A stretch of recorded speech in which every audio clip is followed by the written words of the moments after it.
Hoy en día, cada persona va de aquí para allá.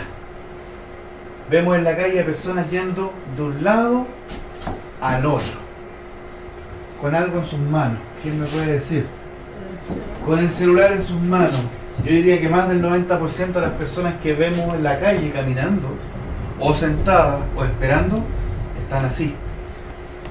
Con la mirada perdida también a veces hacia adelante, o incluso la mirada perdida en un aparato, y conversando con personas que no están en el momento, y perdiéndose a hablar con personas que sí están ahí. Eso es real.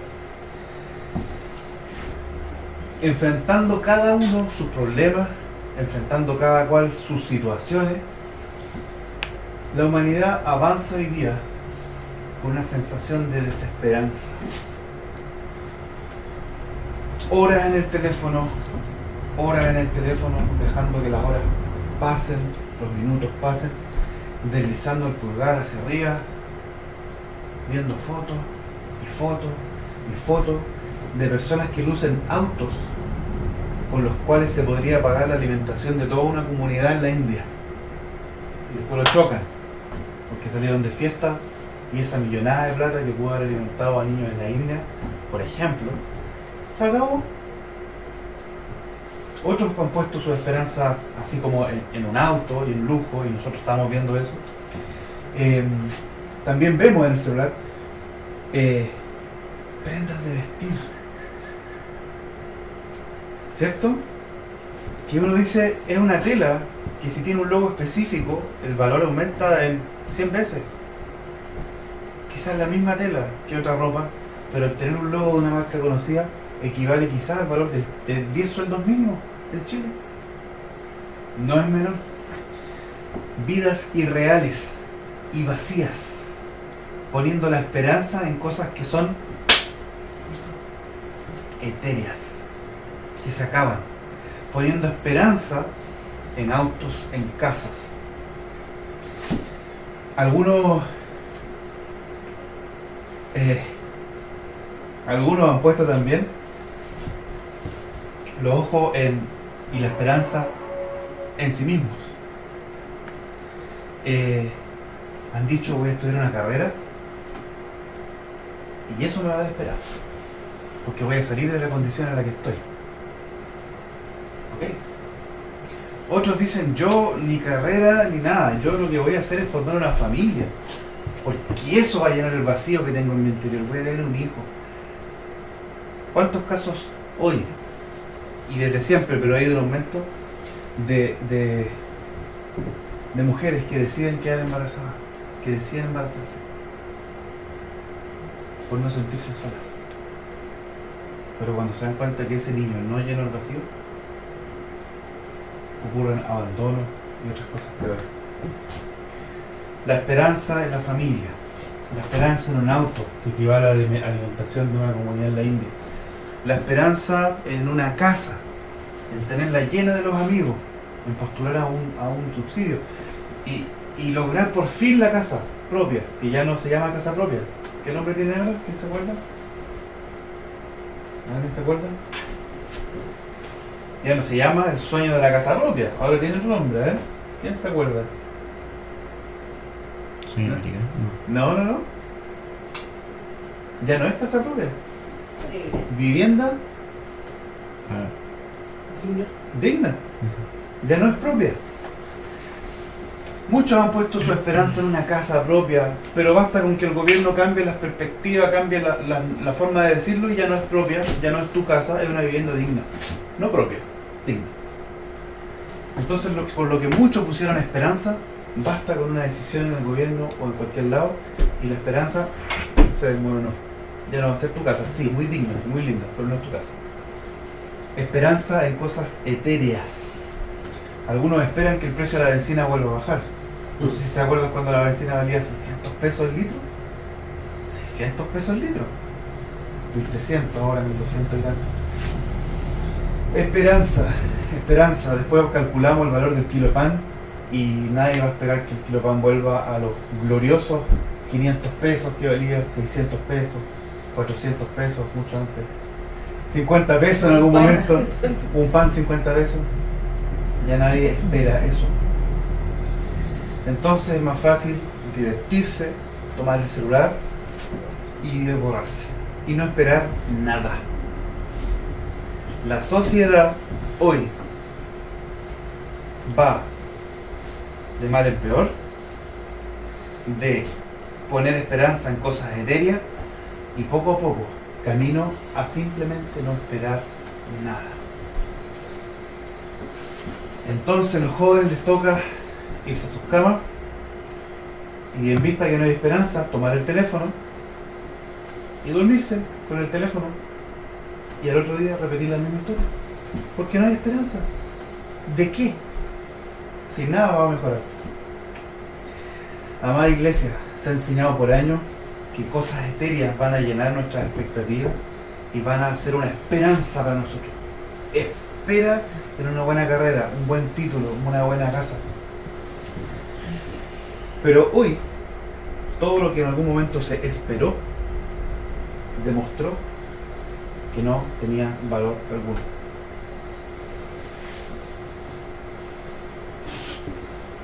Los que han puesto su esperanza en una carrera y en un buen trabajo, hoy probablemente llevan años trabajando en algo que no les gusta.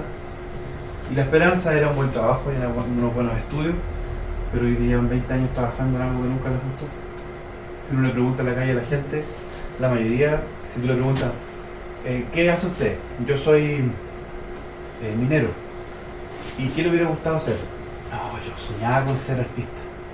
La mayoría de la gente va a responder cosas distintas. ¿Qué hace usted? No, yo soy... hago el aseo. Una casa, qué sé yo. ¿Qué le hubiera gustado hacer a usted? No, de chico me encantaba, de chica me encantaba pintar. La poesía. Yo hubiera sido escrito poemas toda la vida. Pero la esperanza se ha puesto en cosas distintas. Pero basta el pasar de los años para darse cuenta que esa esperanza no estaba ahí, no estaba bien ubicada. Otros han puesto la esperanza en el trabajo. Y lamentablemente se mueren sin disfrutar a sus hijos porque no tenían tiempo para los hijos, porque estaban trabajando. La esperanza en el trabajo les quitó la esperanza de criar a sus hijos. Y otros pusieron la esperanza en formar una familia, pero después los hijos crecen, salen de la casa y la esperanza no era eterna. Se acabó. Volvió el vacío, el síndrome del nido vacío que también le llaman. Se van los hijos y se acabó. Eso que era tan esperanzador finalmente termina. Y la casa está vacía y ya no se puede estar ahí por la sensación de soledad y angustia, como le pasa a muchos padres que han puesto la esperanza en formar una familia, hijos, y después los hijos se van y se acabó. Una esperanza con un límite. Esperé. Y se acabó. No era lo que buscaba. Y la pregunta que me gustaría hacerles es ¿por qué ninguna de estas cosas nos ha dado la esperanza que prometía? Y la respuesta en sí es simple. Porque todas aquellas cosas que acabo de mencionar dependían de factores humanos para que se cumplieran. Para tener esperanza en cualquiera de las cosas que acabo de mencionar, todo aquello dependía de factores humanos. Pero hay algo que podemos esperar que no depende de ningún hombre, de ninguna mujer. Una esperanza que no va a cambiar aún cuando haya recesión económica, como probablemente se venga en Chile pronto. Dios nos libre de las consecuencias de esto, pero es una realidad. Una esperanza que tampoco va a depender de si la guerra empieza a golpear las puertas de nuestra nación, que también es una cosa que es muy cercana. Guerras civiles, guerras internas, etnia contra etnia. Y aún a pesar de que todas las cosas no funcionen, hay una esperanza que no va a dejar de ser y que podemos seguir esperando.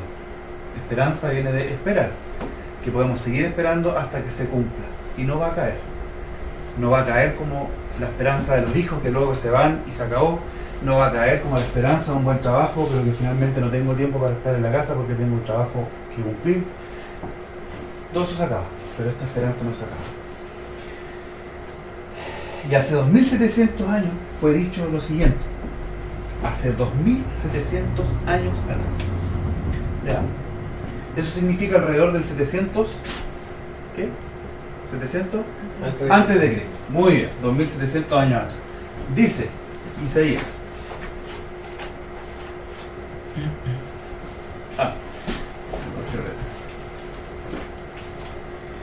Isaías capítulo 7, versículos desde el 14 al 15. 7, 14 al 15. Dice: por tanto, el Señor mismo os dará señal. He aquí que la Virgen concebirá y dará a luz un hijo, y llamará su nombre Emanuel. Comerá mantequilla y miel, hasta que sepa desechar lo malo y escoger lo bueno. 2700 años atrás, el pueblo de Israel esperó el cumplimiento de esta promesa. Y luego, 700 años más adelante, leemos en Mateo 1:18, que dice lo siguiente. La promesa era que iba a nacer un hombre de una mujer virgen. Esa era la promesa. Y el cumplimiento está registrado en Mateo 1, del 18 al 21. El nacimiento de Jesucristo fue así. Estando desposada María, su madre, con José, antes que se juntasen, antes que se uniesen, se halló que había concebido del Espíritu Santo.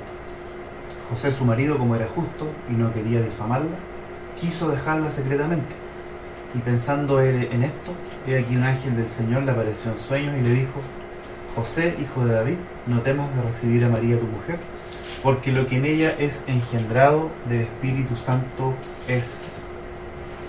Y dará a luz un hijo y llamará su nombre Jesús, porque él salvará a su pueblo de sus pecados. Lo tan esperado fue finalmente cumplido. Un poquito más fuerte para yo también animarme y saber que ustedes están escuchando y no se están quedando dormidos. Entonces, lo que fue dicho antes, luego fue cumplido. En Daniel también dijeron lo mismo. También. Vendrá ¿cómo se llama? Los profetas también lo dijeron hace mucho tiempo. Anunciado, súper anunciado. Sí. Luego, hace 2700 años también, 2700 años atrás, fue escrito en el libro de Miqueas 5:2. Pero tú, Belén, una localidad, Efrata, pequeña para estar entre las familias de Judá, de ti me saldrá el que será Señor en Israel, y sus salidas son desde el principio, desde los días de la eternidad. Lo que fue esperado durante 2000 años, durante 700 años, finalmente fue cumplido, y el registro lo tenemos en el libro de Mateo, capítulo 2, que dice: cuando Jesús nació en Belén. Esto es un registro histórico. Lo que leímos anteriormente fue una profecía. Dios hablando a los hombres, diciéndole a través de los profetas, como Daniel: esto va a pasar. 700 años más tarde, el cumplimiento de lo que se espera. Cuando Dios promete, Él cumple su palabra. La esperanza en el Señor no falla. Cuando Jesús nació en Belén. de Judea, en días del rey Herodes, vinieron del oriente a Jerusalén unos magos diciendo, paréntesis, un mago no es una persona que hace magia como nosotros lo entendemos ahora, que parece un conejo de un gorro. Otro tipo de mago se refiere a otra cosa. Diciendo: ¿dónde está el rey de los judíos que ha nacido? Porque su estrella hemos visto en el oriente y venimos a adorarle. ¿Por qué estos hombres sabían que había nacido el Señor, el rey de Israel? Por la estrella. ¿Y por qué ellos sabían que una estrella era sinónimo de que naciera, que iba a nacer el rey de Israel? Por la profecía. Ellos conocían la profecía. ¿Y dónde era el nombre? Conocían lo escrito. Después vamos a hablar de eso. Conocían lo escrito. Ellos tenían la esperanza en que lo que Dios habló se iba a cumplir en algún momento. Y lo único que estaban haciendo era esperar, atentos, no dudando, irá a pasar, esperando, hasta que pasó. Siguiente escritura. Ah, no. Ellos esperaban la promesa de Dios hasta que fue cumplido. Luego, tal como el nacimiento de Jesús fue anunciado, también lo fue su muerte. Nacimiento anunciado y cumplido. ¿Qué más fue anunciado y cumplido? Su muerte. Vamos a leer algunos detalles de su muerte. 1000 años antes de que naciera Jesús, fue dicho en el Salmo 22:16: porque perros me han rodeado, me ha cercado cuadrilla de malignos. Horadaron mis manos y mis pies. Horadar, ahollar, hacer un hoyo, perforar. Perros me han rodeado. La muerte de Jesucristo en la cruz es una de las muertes más injustificadas, humanamente hablando, de la historia de la humanidad. Se estudia las razones jurídicas que provocaron la muerte de ese hombre, llamado Jesús para algunos, que nosotros conocemos. Y no se encuentra una lógica judicial. Porque si era un hombre que solamente promovía el bien y se hacía llamar rey para algunos, ¿por qué matarlo? Perros me rodearon, y esos perros fueron los que juzgaron al Señor. Esa cuadrilla de malignos, los que lo atravesaron. Cumplimiento entonces de horadar las manos, Juan 20:25. Le dijeron pues los otros discípulos al Señor hemos visto.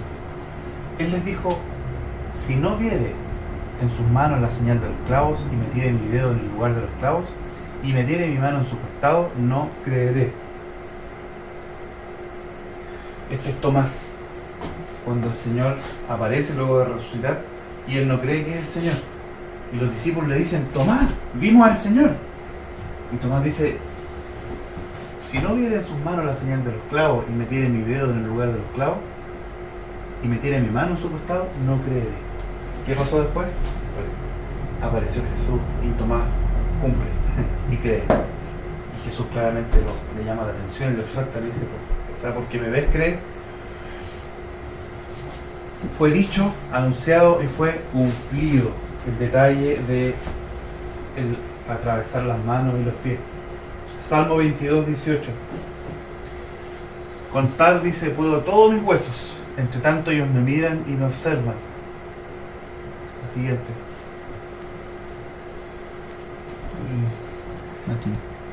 La siguiente es Salmo 34:20. Está hablando de los huesos del Señor. Él guarda todos sus huesos, ni uno de ellos será quebrado. Esa es la promesa, que ninguno de sus huesos iba a ser quebrado. El Señor crucificado, atravesado por una lanza, le iban a dar vinagre en vez de agua. Todo eso estaba dicho. Y también estaba dicho que ninguno de sus huesos iba a ser quebrado. Era una costumbre. Cuando se mataba a una persona y ya estaba en agonía final, se quebraban los huesos para terminar de matarlo.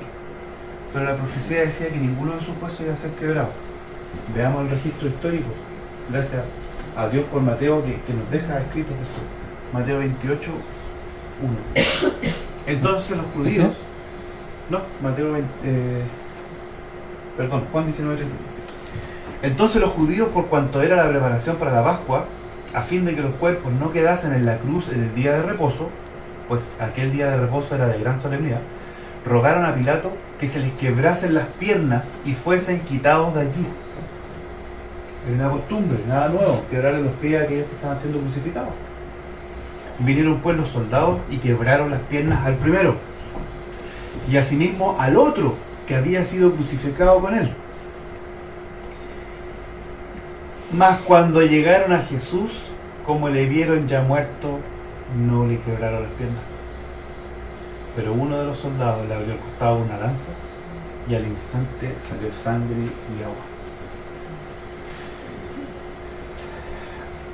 Salmo 22:18.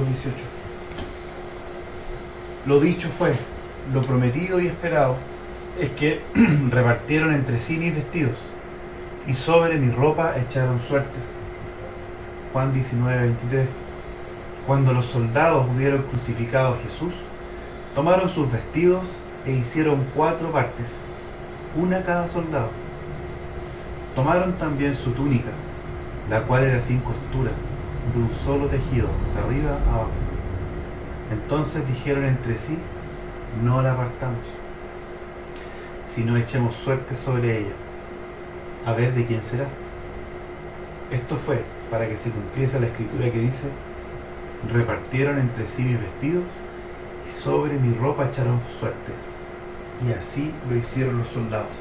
¿Sabían los soldados que estaban cumpliendo una profecía? No, eran romanos. No tenían ni idea, eran romanos. Pero la palabra de Dios se cumple. Sea la persona creyente o no creyente, la palabra de Dios se cumple. Fue dicho que sus ropas iban a ser repartidas, rifadas entre ellos, y así fue. Para nosotros puede ser un detalle, pero detalle que fue dicho 700 años, 1000 años antes que ocurrió.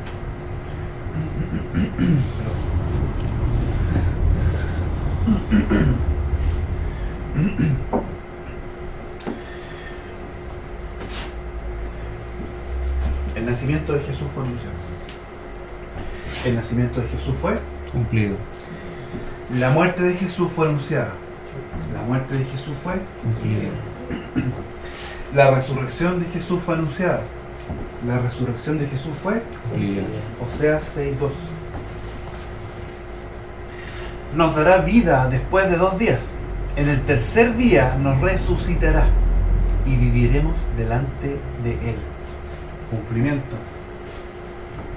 Y comenzó a enseñarles que le era necesario al Hijo del Hombre padecer mucho. Perdón, Jesús también estaba claro de lo que iba a pasar. Y aquí le está enseñando a sus discípulos. Y les dice que es necesario que el Hijo del Hombre padezca mucho. Y ser desechado por los ancianos, por los principales sacerdotes y por los escribas. Y ser muerto y resucitar después de 3 días. Jesús lo tenía claro. Tenía claro que él iba a morir e iba a resucitar. Pasado el día de reposo, aquí está el registro. Al amanecer del primer día de la semana, vinieron María Magdalena y la otra María a ver el sepulcro. Y hubo un gran terremoto, porque un ángel del Señor, descendiendo del cielo y llegando, removió la piedra y se sentó sobre ella. Su aspecto era como un relámpago, y su vestido blanco como la nieve. Y de miedo de él los guardas temblaron y se quedaron como muertos. Mas el ángel respondiendo dijo a las mujeres: no temáis vosotras, porque yo sé que buscáis a Jesús, el que fue crucificado. No está aquí, pues ha resucitado como dijo. Dicho, cumplido. Venid, ved el lugar donde fue puesto el Señor. E id pronto y decid a sus discípulos que ha resucitado de los muertos, y he aquí, va delante de vosotros a Galilea. Allí le veréis, he aquí, os lo he dicho.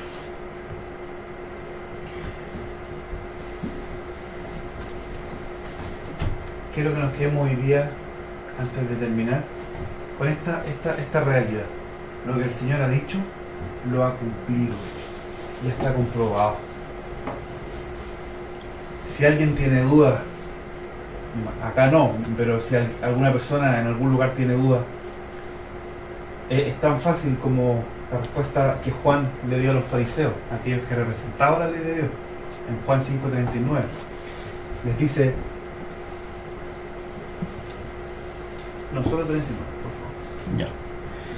Les dice: escudriñad las escrituras, porque a vosotros os parece que en ellas tenéis la verdad, la vida eterna. Y ellas, la escritura, son las que dan testimonio de mí. Estaban poniendo en duda a Jesucristo, su reinado, su muerte, su resurrección. Y Jesús le dice: mira, ustedes mismos dicen que aquí está la vida eterna. Léanla, porque este mismo libro habla de mí, da testimonio de mí. Tal como fue esperado, con esperanza y cumplido, algo que también ha sido anunciado y va a ser cumplido, es su segunda venida. La venida del Señor es inminente. Inminente.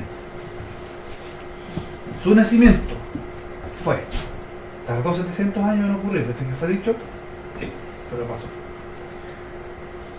Su muerte, también. Su resurrección, también. Con cada detalle que lo rodeaba, donde personas hicieron cosas para cumplir esa profecía sin saber que estaban haciendo, que estaban cumpliendo una profecía. No tenían idea, muchos de ellos.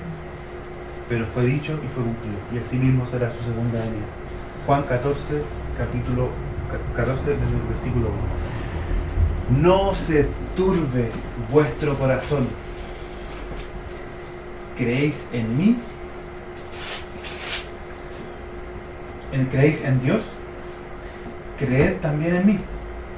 En la casa de mi Padre muchas moradas hay. Si así no fuere, yo les hubiera dicho: voy pues a preparar lugar para vosotros.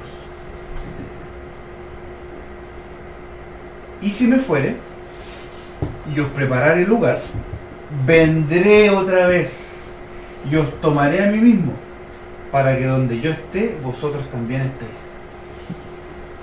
Jesús anuncia que Él, así como se va, vuelve. Y sabéis a dónde voy, y sabéis el camino.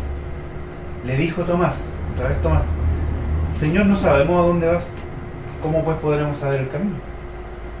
Y Jesús le dijo: yo soy el camino, y la verdad, y la vida. Y nadie viene al Padre sino por mí.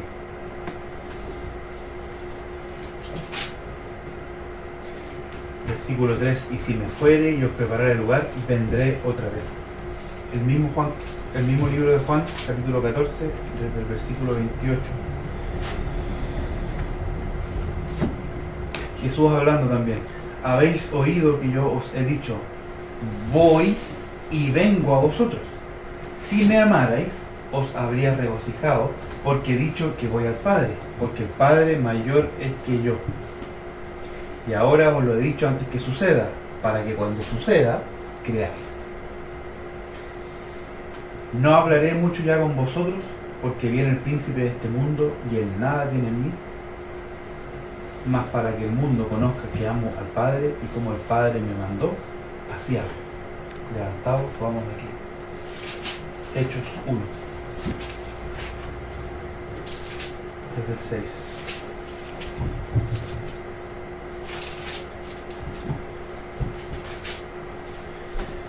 Entonces los que se habían reunido le preguntaron diciendo: Señor, ¿restaurarás el reino de Israel en este tiempo? Y les dijo: no os toca a vosotros saber los tiempos o las sazones que el Padre puso en su sola potestad, pero recibiréis poder cuando haya venido sobre vosotros el Espíritu Santo, y me seréis testigos en Jerusalén, en toda Judea, en Samaria y hasta lo último de la tierra. Y habiendo dicho estas cosas, viéndolo ellos, fue alzado y le recibió una nube que le ocultó de sus ojos. Y estando ellos con los ojos puestos en el cielo, entre tanto que él se iba, he aquí se pusieron junto a ellos dos varones con vestiduras blancas, los cuales también les dijeron: varones galileos, ¿por qué estáis mirando al cielo? Este mismo Jesús que ha sido tomado de vosotros al cielo, así vendrá como lo habéis visto ir al cielo. Y finalmente Apocalipsis 1.